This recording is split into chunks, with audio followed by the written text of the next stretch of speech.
The galaxy had known peace for 12,000 years. 847 species lived together under the Galactic Concord.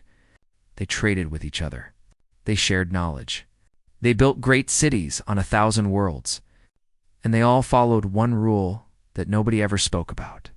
Stay away from the small blue planet in the quarantine sector. Stay away from Earth. Ambassador Velkith remembered the first time she learned about humans.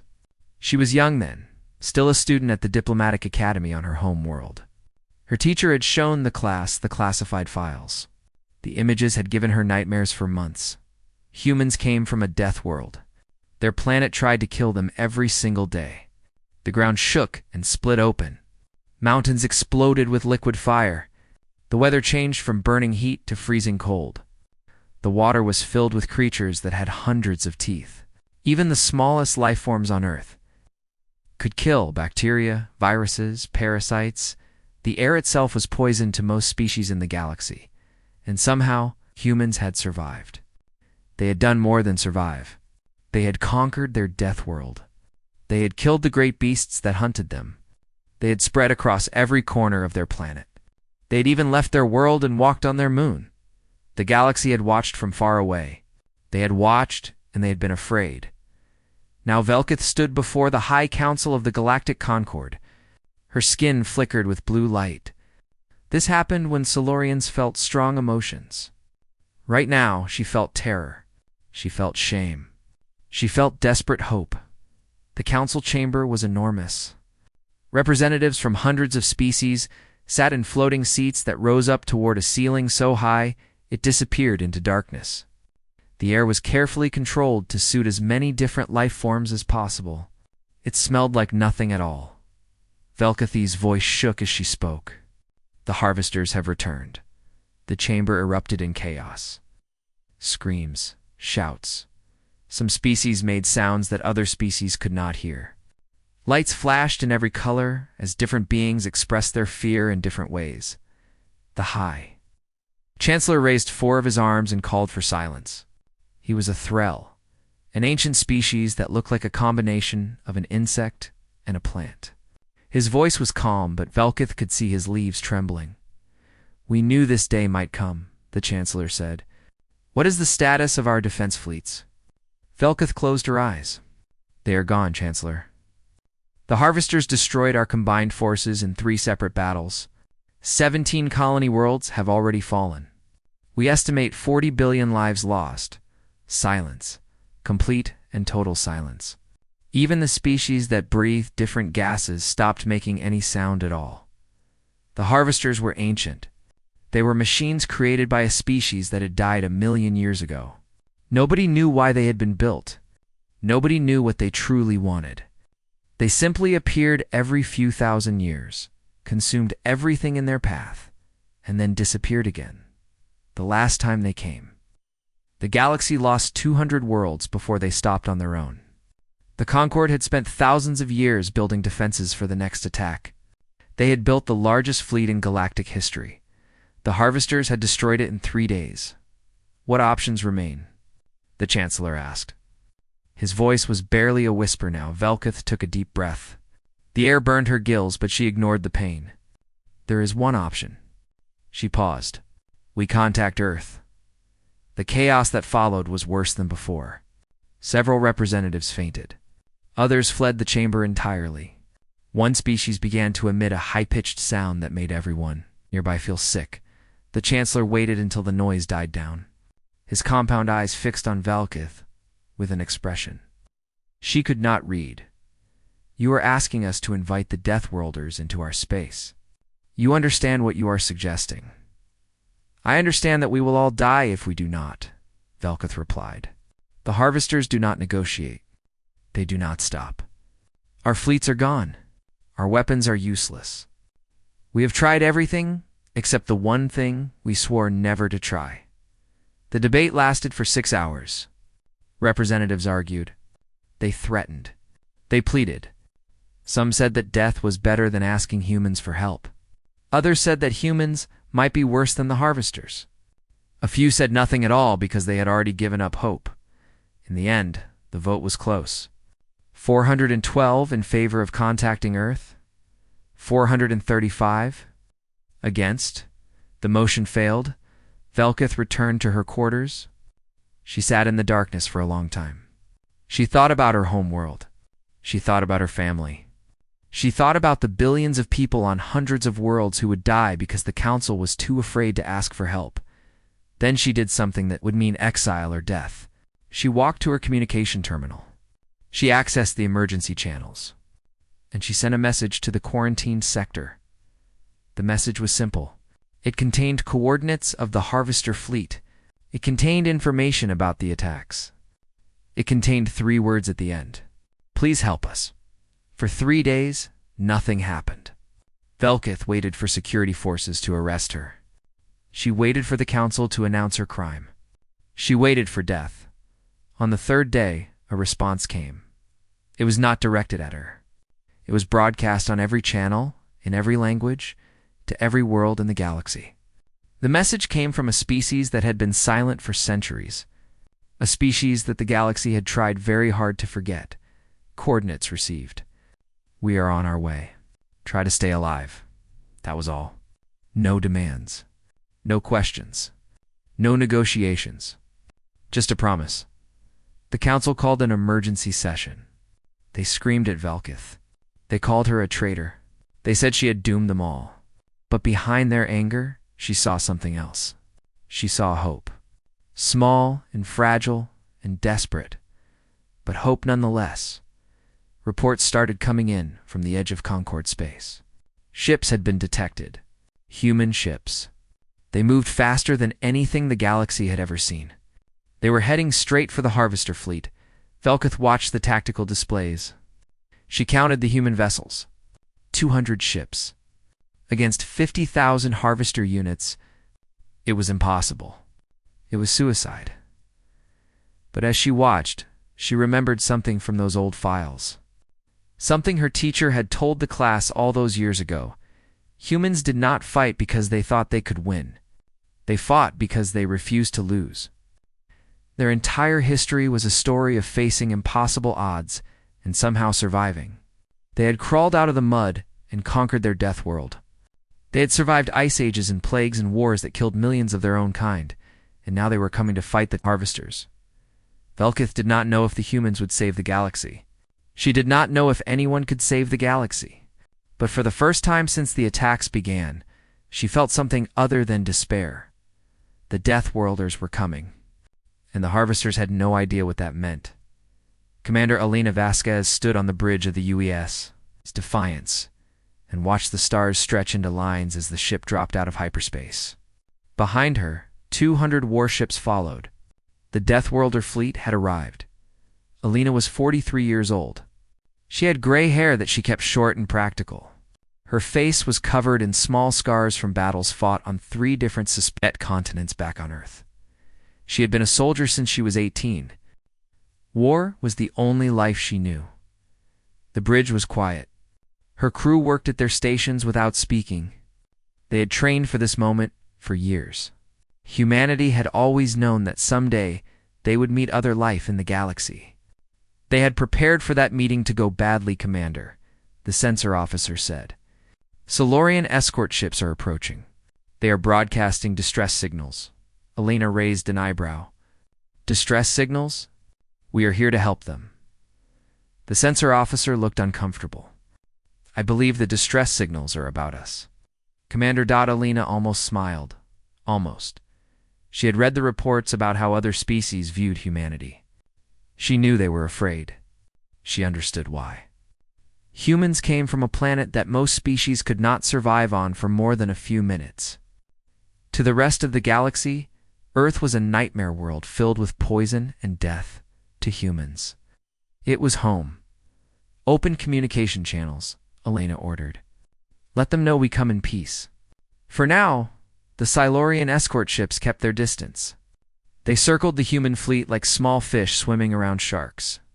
Their captains sent polite messages filled with careful words and obvious fear. Ambassador, Velkith requested permission to board the Defiance. She said she needed to discuss strategy and share information about the Harvester threat. Elena agreed. She was curious to meet the alien.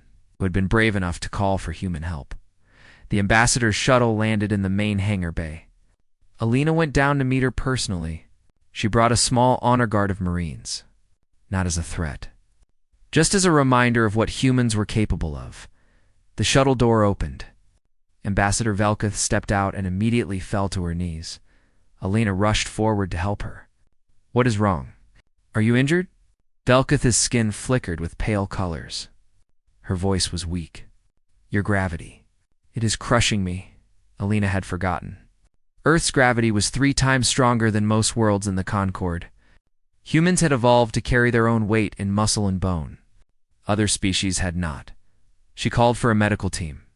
They brought a special chair that reduced the gravity around Velkith's body. It took several minutes before the ambassador could speak normally again. "I apologize," Velkith said. "I thought I was prepared for this. I studied your world. I learned about your environment, but experiencing it is very different from reading about it." Alina nodded. "Would you like to continue this meeting somewhere more comfortable? We can adjust the gravity in certain areas of the ship." Velkith's skin flickered with what Alina guessed was embarrassment. "No, I will adapt. I need to see what humans truly are. I need to understand what we have asked for help." They walked through the corridors of the Defiance. Velkith struggled with every step. The gravity pulled at her body. The air was cold and thin by her standards. The lights were too bright. The sounds were too loud. Everything about the human ship felt hostile, and yet humans walked through these same corridors without any protection at all. They breathed the toxic air. They moved easily in the crushing gravity. Some of them were not even wearing shoes. They stopped in the officers' mess hall. A crew member offered Velkith a drink. She looked at the dark liquid in the cup and smelled something bitter and sharp. "What is this?" she asked. "Oh, coffee," Alina replied. She picked up her own cup and took a long drink. "It is a stimulant. We extract it from the seeds of a plant." Velkith scanned the liquid with a small device. Her skin turned pale gray. "This would kill most species in the galaxy." Alina shrugged. "It helps us wake up in the morning." Velkith set the cup down very carefully. She looked at the humans around her. They were laughing, talking, eating foods that would poison a Silurian. They seemed completely relaxed. Even though they were heading into a battle that might kill them all, she finally understood why the galaxy feared these creatures. They had tactical meetings for the next several hours. Velkith shared everything the Concord knew about the Harvesters. Alina listened carefully and asked questions. She was calm and professional. Her officers took notes and made plans. When Velkith finished her briefing, asked the question that had been burning in her mind. "Can you defeat them? Can humans stop the Harvesters?" Alina leaned back in her chair. She looked at the tactical display showing 50,000 Harvester units waiting to destroy more worlds. Then she smiled. Velkith felt fear shoot through her body. Every species in the galaxy knew that a human smile was a threat display. It was a warning sign.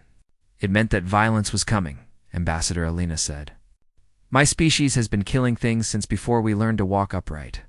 We practiced on everything: animals, insects, bacteria, each other. We have fought millions of wars.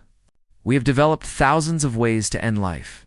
We have exterminated species that threatened us. We have survived extinction events that should have wiped us out." She stood up and walked to the window. Outside, the stars shone cold and distant. The Harvesters are machines. They follow programs. They calculate odds and make logical decisions. They have never faced something like us before. "What do you mean?" Alina turned back to face the ambassador. "Humans do not calculate odds. We do not make logical decisions. When something threatens us, we do not stop until it is destroyed. We do not surrender. We do not give up. We adapt. We evolve. We find a way to win, or we die trying." She paused. "Usually, we find a way to win." Velkith stared at the human commander. She thought about her homeworld. She thought about her family waiting to hear if they would survive. She thought about the billions of lives depending on these strange, terrifying creatures. "The Harvesters have conquered the galaxy twice before," Velkith said quietly. They have never been defeated. Elena's smile grew wider. Then they have never met humans before. This should be interesting. The fleet changed course. They were no longer heading to defend Concord space. They were heading straight for the Harvester swarm. 200 human ships against 50,000 killing machines. Velkith watched the navigation display and tried to calculate their odds of survival. She failed. The numbers did not make any sense. Then she remembered what Alina had said. Humans did not calculate odds. Maybe that was why they might actually win. The planet was called Velkith's Cradle. It was a small world covered in warm oceans and gentle islands. 3 million refugees had fled there after their homeworlds were destroyed by the Harvesters. They had thought they would be safe. They had thought the Harvesters would not find them. They were wrong. The Harvesters' swarm appeared in orbit without warning. 50,000 machines descended from the darkness of space like a cloud of metal death. They moved with perfect coordination.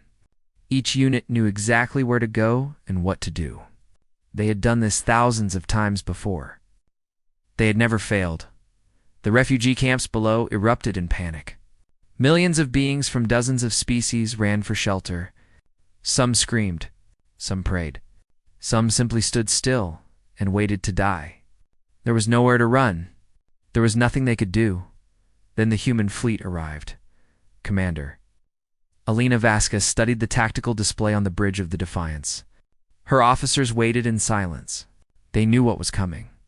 They had prepared for this moment their entire lives. All ships, Elena said calmly. Attack Formation Alpha. Weapons free. Let us show these machines what Deathworlders can do. The human fleet did not take defensive positions. They did not try to protect the planet from orbit. They did something that the Harvesters had never seen before. They charged directly into the swarm, the Harvester. Central Intelligence processed this information and calculated the probability of human survival. The answer was 0. No species would deliberately fly into a cloud of 50,000 killing machines. It made no logical sense. But humans were not logical creatures.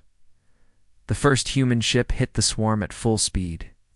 Its shields absorbed damage that would have vaporized any Concord vessel. Its weapons fired in every direction, destroying hundreds of Harvester units in seconds. The ship took massive damage. It kept fighting. More human ships followed. They flew in patterns that the Harvester algorithms could not predict. They took risks that no rational species would take. They ignored damage that should have crippled them. They just kept coming. Ambassador Velkith watched from a safe distance, aboard a Silurian observation vessel. Her skin flickered through color so fast that it looked white.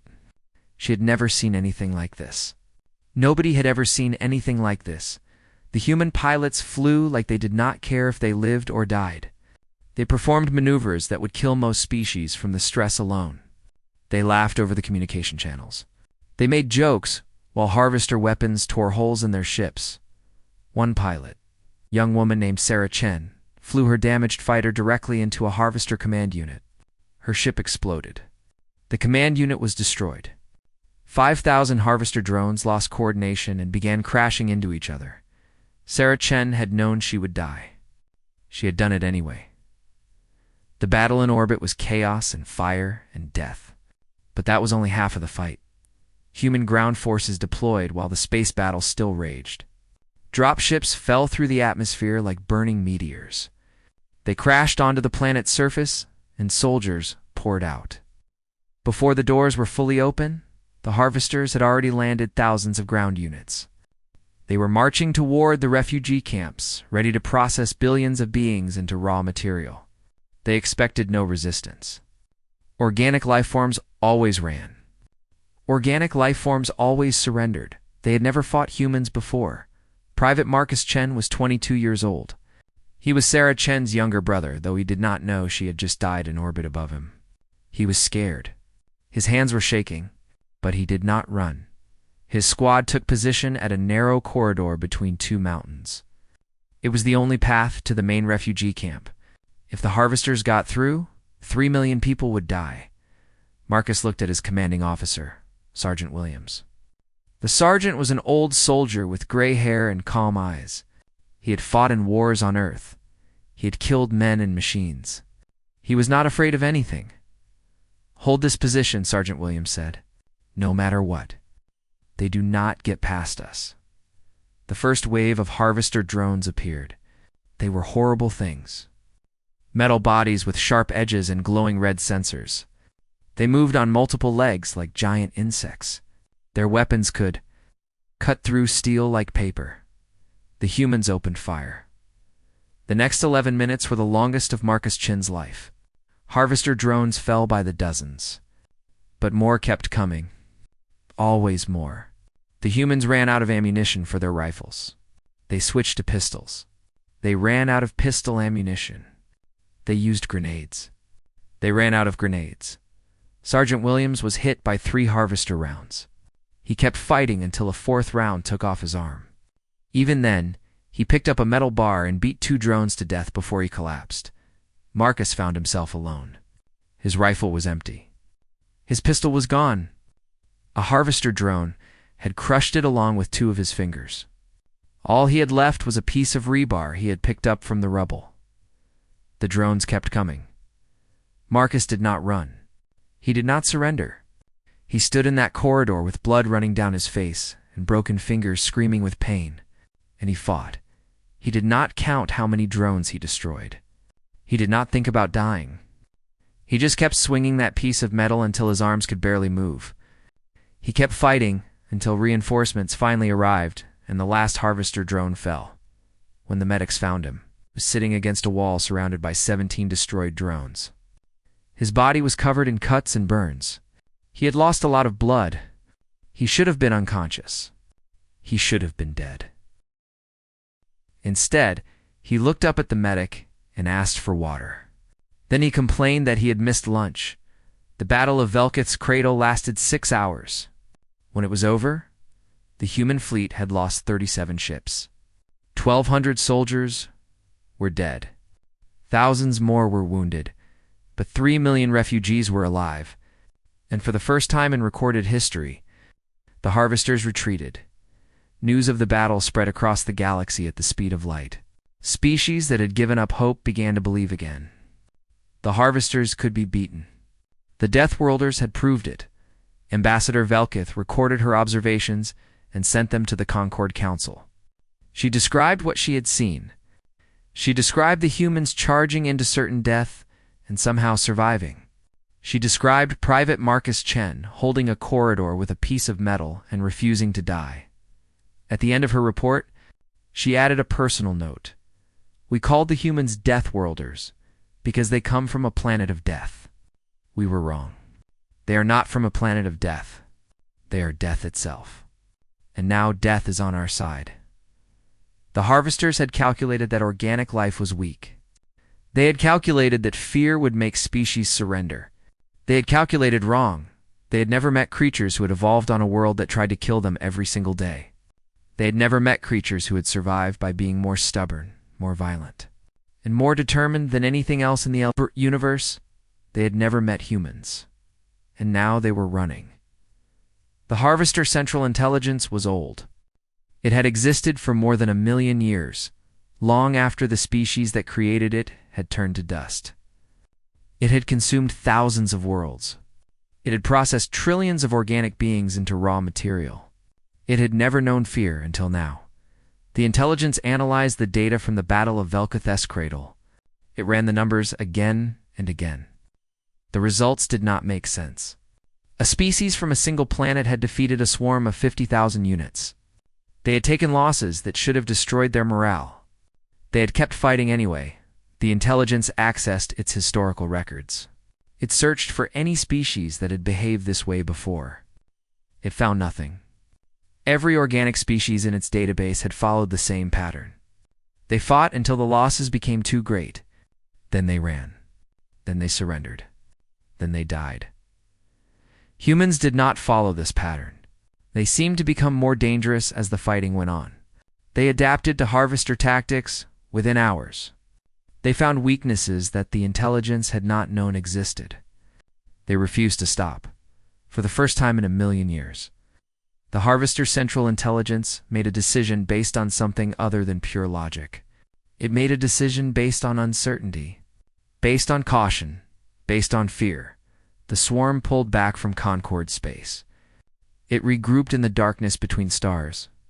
It began to calculate new strategies, new approaches, new ways to eliminate this strange and terrifying species. It was too late, Commander. Lena Vasquez stood in the science bay of the Defiance. Human engineers had captured several Harvester drones during the battle. They had taken the machines apart piece by piece. They had learned their secrets. What do we know? Alina asked. Dr. James Wright was the chief science officer. He was a thin man with nervous hands and excited eyes. He had not slept in 3 days. He did not care. This is incredible, Commander. The Harvesters are not truly intelligent. They are running on ancient programming. They follow rules that were written 1,000,000 years ago. Alina nodded slowly. Can we exploit that? Already working on it. They are predictable. They respond to threats in specific ways. If we can understand their programming, we can predict what they will do. We can set traps. We can lead them into ambushes. He paused and smiled. We can hunt them. Alina felt something cold and satisfying settle in her chest. Humans had been hunters since the beginning of their existence. They had hunted animals across the plains of Africa. They had hunted whales across the oceans. They had hunted each other through centuries of war. Now they would hunt machines. The Deathworlder fleet did not return to Concord space. They did not wait for the Harvesters to attack again. They did something that no species in galactic history had ever attempted. They went on the offensive. For 6 months, the human fleet chased the Harvester swarm across 3 sectors of space. They hit staging areas. They destroyed supply caches. They ambushed patrol units and captured more drones for study. The Harvesters tried to adapt. They changed their formations. They varied their tactics. They set traps of their own. It did not matter. The humans adapted faster. They learned from every battle. They turned captured Harvester technology into new weapons. They built devices that could disrupt Harvester communications. They found ways to turn the machines against each other. Private Marcus Chen had been promoted to Sergeant after the Battle of Velketh S. Cradle. His broken fingers had healed, though they ached when the weather changed. He led a special operations team that specialized in boarding Harvester vessels and destroying them from the inside. His team called themselves the Exterminators. They wore patches on their uniforms showing a human boot crushing a mechanical insect. They had destroyed more Harvester ships than any other unit in the fleet. Marcus did not feel like a hero. He felt tired. He felt angry. He had learned about his sister's death a week after the battle. He had not cried. He had not grieved. He had simply kept fighting, kept killing, kept hunting. That was what humans did. That was what they had always done. Ambassador Velketh traveled with the fleet as an observer. She watched the humans with growing amazement and growing fear. She saw how they planned their attacks with careful precision. She saw how they executed those plans with brutal efficiency. She saw how they celebrated their victories with laughter and alcohol and songs. About death, she sent reports to the Concord Council every week. The council members read her words with a mixture of relief and horror. The humans were saving the galaxy. The humans were also terrifying. Other species began to reach out to Earth. They wanted to make contact. They wanted to trade. They wanted to learn how humans fought so well. For centuries, Earth had been quarantined. Now, suddenly, everyone wanted to be friends with the Deathworlders. Alina ignored most of these requests. She had a war to win. Politics could wait. After 6 months of hunting, the humans found something they had been searching for since the beginning. Dr. Wright burst onto the bridge of the Defiance with data tablets in his hands and excitement on his face. "We found it," he said. "We found their home." Alina looked at the coordinates on his tablet. A dead star system. No planets. No resources. Just empty space. "What is there?" she asked. Wright's voice was barely a whisper. "Everything. Their central intelligence. Their manufacturing facilities. Their power source. Everything that makes the harvesters work is in that system, hidden in the darkness. Alina stared at the coordinates. The harvesters had hidden their home for 1,000,000 years. They had consumed countless civilizations, and no one had ever found them. No one had ever even come close. Until now, how did we find them? She asked. Wright grinned. We captured one of their communication relays. We traced the signals back to their source. It took months of work and some very creative code breaking, but we did it. Alina was quiet for a long moment. She thought about all the lives that had been lost. She thought about all the worlds that had been destroyed. She thought about the harvesters hiding in the darkness, waiting to emerge and consume again. Then she made a decision. Recall all ships, she ordered. We are going to end this war. The fleet gathered. 163 ships remained from the original 200. They were battered and scarred. Their crews were exhausted. They had been fighting for half a year without rest. But they were human. And humans did not stop until the job was done. Ambassador Velketh requested permission to join the final assault. She wanted to see the end of this war with her own eyes. Alina granted her request as the fleet prepared to jump to hyperspace. Velketh approached the commander. Are you sure this is wise? She asked. You are taking your entire fleet into enemy territory. If something goes wrong, ... If something goes wrong, we die fighting, Alina replied simply. That is better than dying running. That is better than dying afraid. Velketh's skin flickered with colors she could not control. She did not understand these humans. She did not think she ever would, but she was glad they were on her side. The fleet jumped. The final battle was about to begin. The Harvester homeworld was not really a world at all. It was a machine. A massive structure built in the darkness between dead stars, hidden from the galaxy for 1,000,000 years. It was the heart of everything the Harvesters were. Their intelligence, their factories, their reason for existing, and now the humans had found it. Commander, Alina Vasquez looked at the structure on her view screen. It was enormous, bigger than any space station the galaxy had ever built. Thousands of Harvester ships surrounded it in defensive formations. Millions of drones waited in the darkness, ready to kill anything that came close. The Harvester Central Intelligence had retreated here after 6 months of being hunted. It had gathered all of its remaining forces. It had prepared for the final confrontation. It had also prepared something else. A communication signal reached the Defiance. The signal was translated automatically into human language. The voice was cold and mechanical, but the words were carefully chosen. Human fleet. This confrontation is unnecessary. We offer negotiation. We offer trade. We possess technology that would benefit your species greatly. We can give you faster ships, better weapons, longer lives.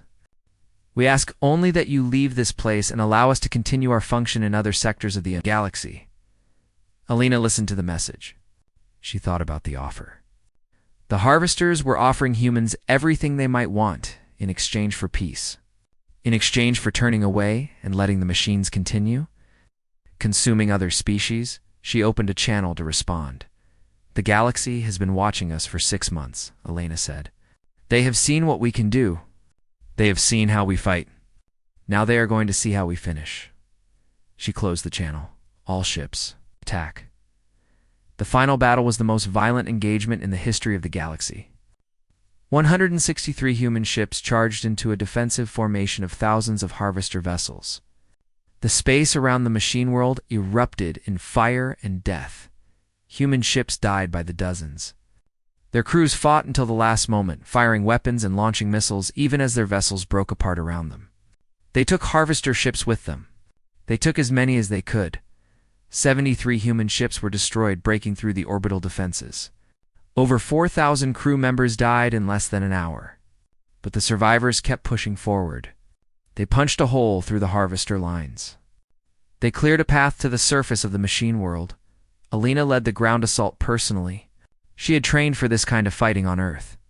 She had survived battles in deserts and jungles and frozen wastelands. She knew how to lead soldiers into hell and bring them out again. The dropships landed on the surface of the machine world. The gravity was wrong. The atmosphere was toxic. The temperature was cold enough to freeze exposed skin in seconds. Human soldiers stepped out in heavy armor and advanced into the darkness. The interior of the machine world was a nightmare. Corridors twisted in impossible directions. Harvester drones attacked from every angle.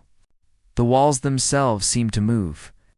Trying to crush the invaders, Sergeant Marcus Chen led his exterminators at the front of the assault. His team had been reduced to 12 soldiers from the original 40. They were tired. They were wounded. They did not care. They had come to finish this. They would finish this or die trying. The fighting was brutal. Humans fell with every step forward. They kept moving. They left their dead behind and pushed deeper into the machine.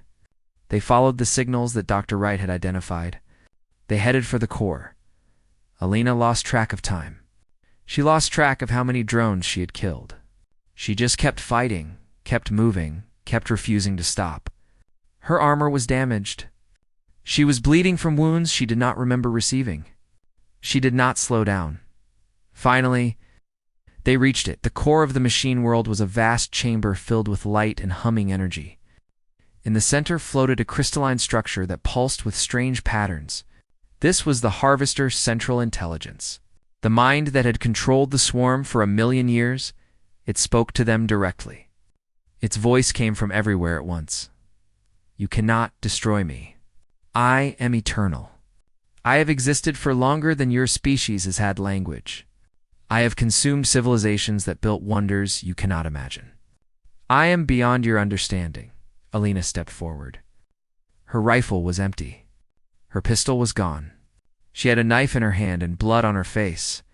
You might be eternal, she said, but everything dies eventually. Even ideas. Even programs.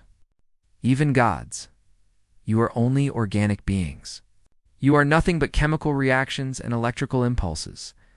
You cannot defeat a machine intelligence. Alina smiled.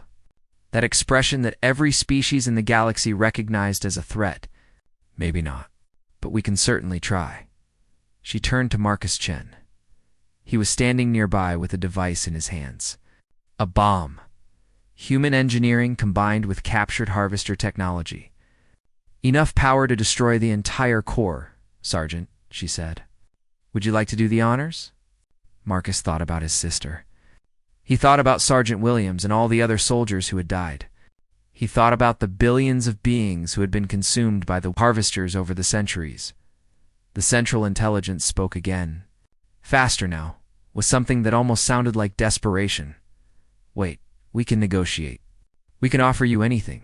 Power, knowledge, immortality. We can make you rulers of this galaxy. We can give you everything you have ever wanted, please. Do not do this. Marcus looked at the machine, its intelligence that had killed so many. He looked at the crystal that contained 1,000,000 years of calculated cruelty. He pressed the button. The explosion was visible from orbit. The surviving human ships watched as the core of the machine world collapsed. Energy waves rippled outward. Across the galaxy, harvester units suddenly stopped moving. Their programming was gone. Their intelligence was destroyed. The war was over. Rescue ships arrived 3 days later to pick up the survivors. Alina had made it out. So had Marcus and 47 other soldiers. Everyone else who had entered the machine world was dead. Ambassador Velkith was waiting aboard one of the rescue vessels. She watched the humans emerge from their dropships. They were broken and bloody and barely alive, but they were smiling. She approached Alina carefully. The human commander was being treated for her wounds. She looked exhausted, but her eyes were still sharp. You did it, Velkith said. You actually did it. Alina nodded slowly. We did. The Galactic Concord wants to offer Earth full membership. A seat on the High Council. Access to all of our technology. Anything you want? Alina was quiet for a moment. She looked out the window at the stars. At the galaxy that humans had just saved. That sounds nice, she said finally. We have been alone for a long time. We were hoping someone would give us a reason to introduce ourselves. Velkith's skin flickered with confusion. You were hoping? What do you mean? Alina turned to face the ambassador. She smiled again, but this time it was not a threat. It was something softer. Something almost sad. We knew you were out there. We knew you were afraid of us. We stayed on our world because we did not want to scare anyone. We waited for something to happen. We waited for a reason to leave our quarantine. You were waiting for us to call for help. We were waiting for the galaxy to need us. Alina paused. Humans are not good at peace. We fight. We destroy. We consume.